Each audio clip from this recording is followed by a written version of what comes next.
Buenas tardes, muchachos jóvenes. Vamos a dar inicio entonces a esta semana 12 del curso de estructuras de acero. Tengo planeado desarrollar dos actividades. Vamos a ver en primera instancia lo que es recordar, repasar la determinación de la carga de sismo en una estructura, en un edificio. Y en segundo instante o momento, vamos a empezar con el tema de conexiones, de uniones en estructuras de acero. Viendo hoy, en primera instancia, los aspectos básicos de las soldaduras, ¿no? Entonces, vamos a iniciar primero con la determinación de la carga del sismo, que van a tener que realizar en su proyecto número 2. Para eso voy a compartir la pantalla.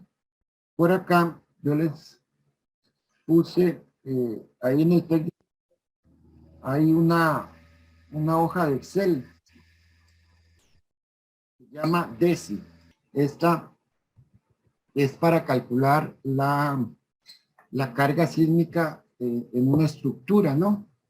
Y la carga sísmica en una estructura inicia determinando los pesos o la masa, en realidad debería ser la masa del edificio, ¿no?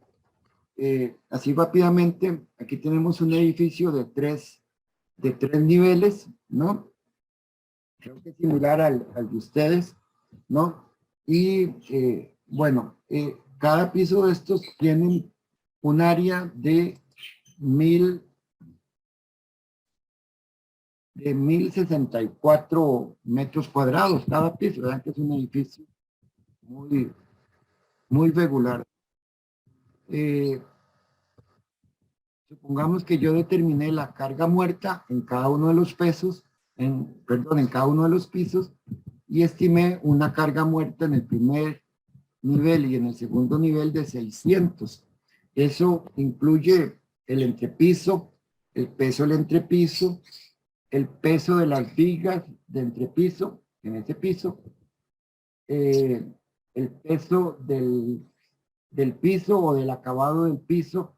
Hoy en día se usa mucho cerámicas, entonces habrá que contemplar el peso de la cerámica, más una capita generalmente de 1 centímetro de mortero que nos sirve para pegar la cerámica a la losa de concreto seguramente, ¿no?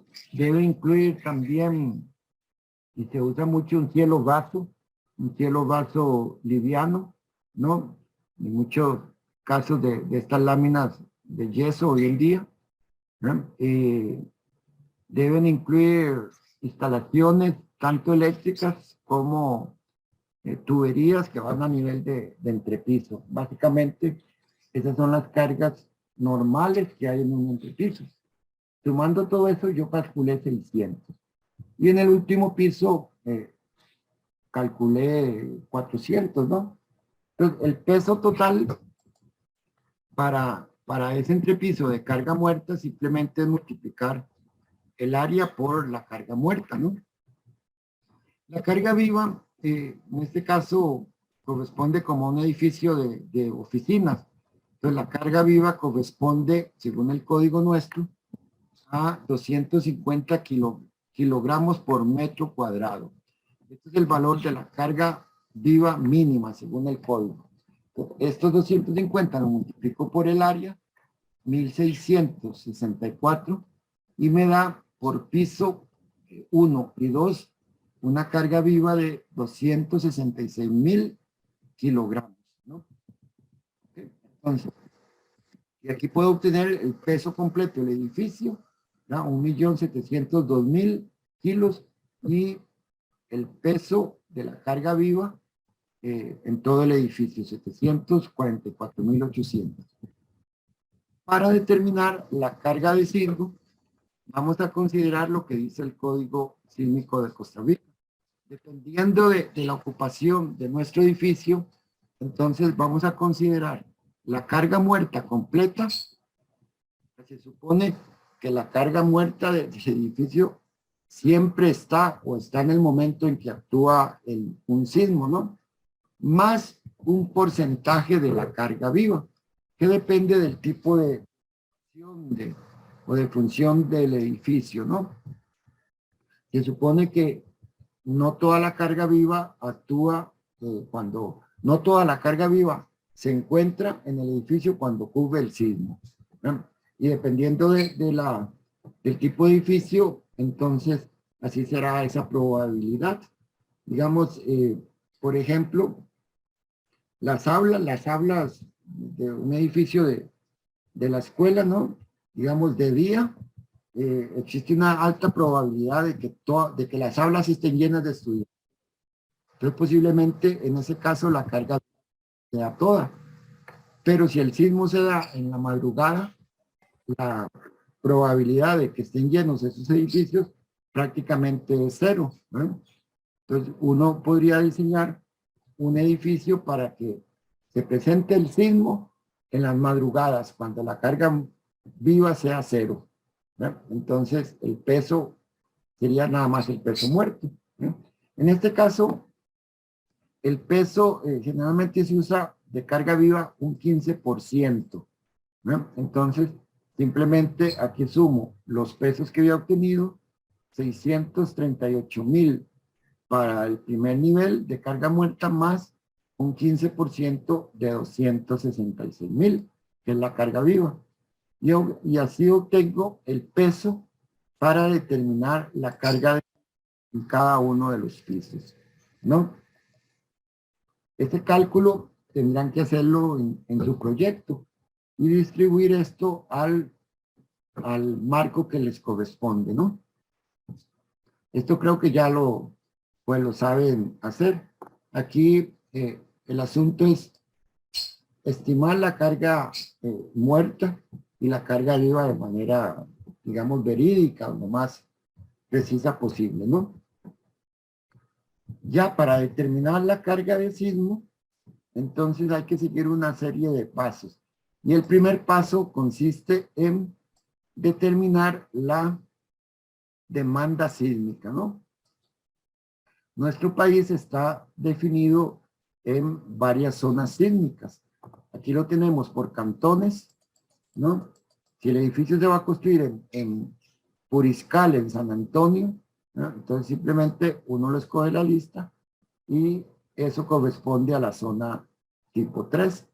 O pueden usar en la aplicación un mapita que aparece por acá, ¿ya? Que es el mapita del código sísmico, donde uno de manera no tan precisa como es la de cantones puede escoger la demanda sísmica. Entonces digamos que sea por el lado de Golfito, nuestro edificio, entonces simplemente uno señala la zona y nos dice que Golfito es la zona número 4. Eso es el primer paso para determinar la carga de sísmica, la zonificación, saber dónde en el territorio nacional vamos a ubicar nuestro edificio, ¿no? Otro factor que hay que hacer ya no tan preciso, que hay que seleccionar ya no tan preciso, es el tipo de cimentación. En general, deberíamos tener en cada proyecto un estudio de suelos, ¿no? Donde nos digan, bueno, el tipo de suelos. Nuestro país está dividido en 4 tipos de suelo. Pues, por ejemplo, el tipo S1 es un suelo, es un perfil de roca o suelo muy rígido o denso, con propiedades semejantes a la roca, ¿no? Con valores de penetración mayores a 50 y velocidades de onda mayores a, no veo el número acá, o la capacidad o la presión inconfinada mayor a 1. La prueba de cortante inconfinada en suelo, ¿recuerdan? De resistencia. Que entonces, eso lo tenemos de un estudio de suelos. Entonces, dependiendo, así vamos a escoger. Para el caso en que no se conozca propiedades del suelo, generalmente se escoge el tipo de suelo S3, que es un perfil de suelo con 6 a 12 metros de arcilla, de consistencia suave, medianamente rígida, con más de 6 metros de suelos no cohesivos, arenas básicamente, de poca densidad, con valores de penetración o el N entre 15, 35, velocidades de onda entre 180 y 350, o la resistencia inconfinada de entre 0.50 y 0.75. Eso lo escogeríamos si no tenemos mayor información del suelo. Y después, otro factor que ya es propio de nuestra estructura es el factor de importancia. Para grupo A, que son edificaciones, instalaciones esenciales como hospitales, estaciones de bomberos, que necesitamos que se mantengan cuando ocurra el sismo, que se mantengan funcionando. Esas son las edificaciones esenciales. Si no del grupo B, edificaciones riesgosas, grupo C, ocupación especial, o en la mayoría de los casos, edificaciones, digamos, de ocupación normal. Y ya lo último son edificaciones que el código llama misceláneas. Son instalaciones de que generalmente no las ocupa el ser humano, por decirlo así, no hay personas. Entonces con eso seleccionaríamos el factor de importancia, ¿no? Generalmente andan valores cercanos a 1.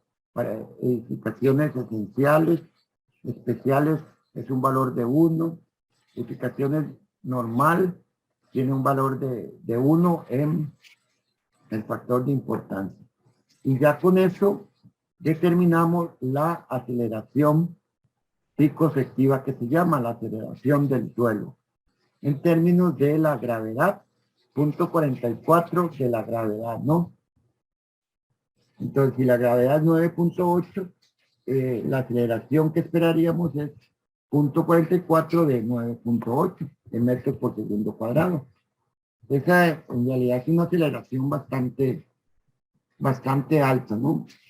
Acelerar de 0 un vehículo, digamos, de 0 a 4.4 metros por segundo cuadrado es una aceleración bastante grande, para que tengan idea de esas aceleraciones, ¿no?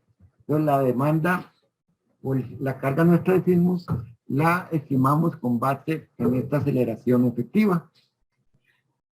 ¿Hay alguna pregunta hasta acá? No. Okay. No, profe. Después de la demanda sísmica hay que entrar a otros aspectos que tienen que ver ya propiamente con el tipo de nuestro edificio, que es la ductilidad.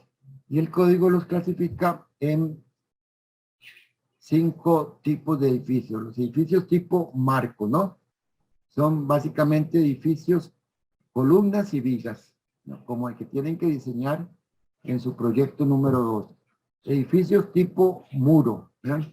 Básicamente edificios que tienen paredes, ya sean paredes de concreto, ya sean paredes de mampostería, incluso hay muros de acero, ¿no? Ok, edificios que es una combinación entre marco y muro, dual, ¿verdad? Columnas, vigas y muros o paredes, ¿verdad? Dispuestos en alguna manera, ¿ok? O ya edificaciones un poco más extrañas, como tipo voladizo, ¿verdad? Como esta figura que se ve acá, o ya otros, ¿verdad? Que ya tienen una forma más diferente a todo el resto, ¿verdad? Que el código les llama otros, como es el caso de estos arcos o de estas bóvedas. Entonces, dependiendo el tipo de estructura, así vamos a escoger la ductilidad. Y en el caso de la ductilidad, la vamos a leer de esta tabla, ¿no? Que va a ir cambiando dependiendo del tipo de estructura que tengamos.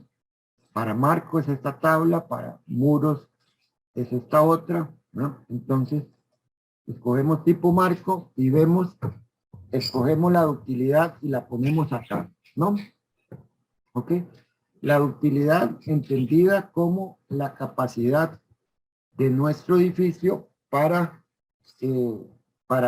deformarse, ¿no? O desplazarse lateralmente, ¿ok? Entonces, digamos, marcos que son muy regulares en forma, como cajones, ¿verdad? Que tienen una ductilidad local óptima, entonces tienen una ductilidad global asignada de 6.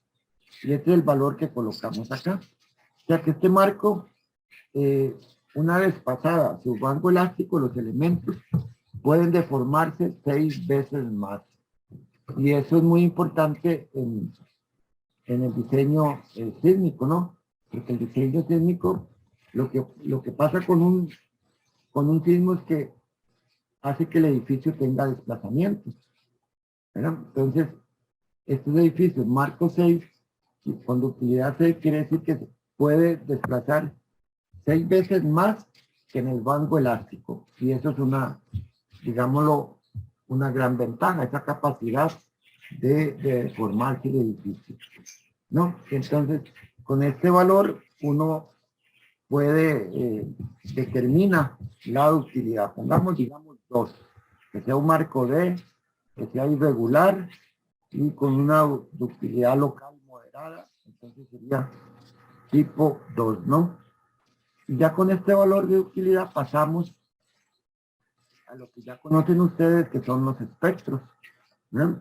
Entonces aquí tenemos los espectros del Código Sísmico de Costa Rica. Entonces, para una utilidad de 2, zona 4 y un tipo de suelo S3, el gráfico que corresponde sería aquí actualizar el gráfico, ¿no? Entonces, ahí tenemos el espectro del código sísmico para la ductilidad 2. ¿Ok? Y entonces tenemos que encontrar aquí en la Y, en el gráfico, el factor espectral dinámico, ¿no? Que es el factor con que trabaja el código sísmico. Es un factor adimensional. En este caso, entonces, ese va a depender también de el número de pisos, digamos, que tenga nuestro edificio. Para marcos de concreto, uno coloca 3 pisos, ¿no? Por acá. Entonces nos da el periodo calculado con una fórmula que ahí están en el Código Sísmico de Costa Rica, ¿no? En el caso de marcos de concreto es 0.10 por el número de pisos. Vamos, marco de acero, y entonces tienen 3 pisos, y entonces el periodo es 0.36. Entonces simplemente uno entra a un valor en el eje X de 36, en escala logarítmica, que hay 0.2, 0.3, 0.36, y entonces de aquí lee ese factor espectral dinámico, 1.12, ¿ok? Y lo que sigue es determinar cuál es la fuerza de sismo o cortante basal, que es la fuerza que está en la base de nuestro edificio, ¿no? Entonces, en general, digamos, ahí dice borrar tabla para borrar esa tablilla que aparece ahí. Entonces, para nuestro caso, el número de pisos, tenemos que escoger un factor de sobreresistencia. Es 2 para estructuras tipo marco o halo muro, 1.2 estructuras tipo voladizo y otros. Y cuando se usa un método... Profe, Sí, señor. una preguntita con la hoja de antes del factor espectral dinámico. ¿Cómo fue que lo sacó? Es que vi otro valor y quedé un poco confundido en la gráfica. Cuando Y se nada más, fijó, aquí yo lo leí del gráfico. ¿Ya? ajá, ¿no sería 1.44? En realidad, usted lo lee aquí, ¿verdad? Y lo aproxima Ujú, a ponerlo, ¿no? Aquí la hoja no lo calcula, ¿ok? ajá, Entonces, tal vez por la misma rapidez no lo hice. Pero ¿cuánto sería aquí? Digamos, aquí hay 1, 2, Tal vez más cercano como 5, era 1.4. De hecho, ahí dice 1.44. Este sería Ajá. 1.44. ¿Verdad? Ok, sí. La hoja no Eso era lo lo que pone tenía. directamente, ¿verdad? Ujú. Pero Muchas bueno, gracias. hagamos bien el ejercicio. ¿Ok? Hay que ponerlo. Aquí dice leer del gráfico el valor. ¿No? En la versión 20 de esta hoja lo vamos a hacer eh, automático ese valor, ¿de acuerdo? Por ahora lo leen, como lo leen en el código sísmico ustedes. Entonces decía, de acuerdo, Sí. en el cortante basal, entonces escogemos el factor de resistencia. Estos datos de acá vienen de las hojas anteriores, ¿verdad? Y la hoja está para calcular la carga de sismo con el método estático. El método estático es un método simplificado para determinar la carga de sismo y se puede utilizar en condiciones ya establecidas, edificios regulares, edificios con no hasta menores de 15 o 10 metros o de 5 niveles. Esos requisitos los revisan ahí en el código sísmico, ¿verdad? Pero es un método, digamos, que nos sirve para determinar la carga de sismo en edificios regulares, por decirlo algo así. Consiste en eh, la carga de sismo en cada uno de los pisos, ¿no? Entonces, aquí se construyó la tablilla para los 3 pisos que ya habíamos definido y entonces hay que calcular, introducir manualmente aquí la carga de sismo. Digamos, recuerdo que era para el primer nivel 678, para el segundo nivel 678, para el último nivel era un poquillo menos, 457. Los valores que obtuve en la primera hoja que les expliqué. Después viene la altura y la altura del piso. Digamos, el primer piso que tenga 4 metros, el segundo nivel que tenga 3 metros de altura y el tercer nivel que tenga 3 metros de altura, ¿no? Ya con estos datos, entonces calcularíamos la carga de sismo, el cortante basal en la base del edificio y la carga de sismo que hay en cada uno de los pisos. Calcular, ¿no? Entonces, aquí, según el método estático, aquí nos da la carga de sismo. Yo le llamo FI. Entonces, para el primer piso, tendríamos una carga de 129, para el segundo 226 y para el tercer nivel 218. Y el cortante que hay en la base del edificio es la suma de esas 3 fuerzas. Sería de 574 toneladas. Y esta es la carga de sismo que debemos aplicar nosotros a nuestro edificio o introducir en el SAP. Lo último que tiene esta hojita es hacer un reporte pensando en la memoria de cálculo o algo así. Entonces, ya una vez calculado, y si les aparece algo ahí, una tabla, entonces simplemente la limpian y generan su reporte, ¿no? Entonces, por aquí ponen proyecto 2, digamos, la fecha, no sé yo, mayo, quieran, y ahí tienen el reporte, ¿no? Simplemente lo pegan en su memoria de cálculo. Y con eso obtienen la carga de sismo. Así de sencillo, ¿no? Eso era lo primero que quería pues, mostrarles esta tarde. ¿Qué les parece? ¿Hay alguna duda? Eso está en el TEC Digital, ahí en los documentos de semana 12, para que la bajen. ¿Alguna consulta? Todo claro, profe. Perfecto. Entonces ahí, si quieren, la pueden usar ahí en su proyecto. Bueno, y en cualquier otro proyecto que necesiten realizar. Bien. Esta es la primera parte lo primero que quería mostrarles en esta lección. Si les parece, hagamos un descanso de 10 minutos. Yo tengo las 2:20. A las 2:30 volveríamos con la segunda parte de la lección.